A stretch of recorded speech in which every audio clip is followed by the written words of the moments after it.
ఎవరు చేసిన కర్మ వారు అనుభవించవలసిందే. ఆ చేసిన పాపపుణ్యములను ఈ జన్మలో అనుభవించడానికి కొన్నిటిని ఈశ్వరుడు మనకి వ్రాసి పెట్టి ఉంచుతాడు. ఎప్పుడు ఏదొస్తోందో ఎవరికి తెలుసు? ఏ కష్టం వస్తోందో తెలియదు, ఏ సుఖం వస్తోందో తెలియదు. సుఖం వస్తే భరిస్తాం, కష్టం వస్తే భరించలేం. ఏది మన ప్రయత్నం చేత గట్టెక్కలేమో దానిని ఆపద అంటారు. కొన్ని కష్టాలు వస్తాయి.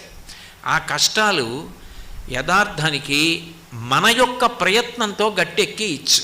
అంటే అవి కొంత కష్టపెట్టి తొలగిపోతాయి. ఉదాహరణకి ఏదో అనారోగ్యం వచ్చిందనుకోండి, జ్వరం వచ్చింది, కొంత ద్రవ్యం పోయింది, ద్రవ్యం ఖర్చు పెట్టాడు, కొన్నాళ్ళు అన్నం తినడానికి అవకాశం లేదు, మంచాన పడుకున్నాడు, నిత్యకృత్యాలు చేయలేకపోయాడు, కొంత సుఖాన్ని పోగొట్టుకున్నాడు, దుఃఖం అనుభవించాడు, జ్వరం తగ్గిపోయింది.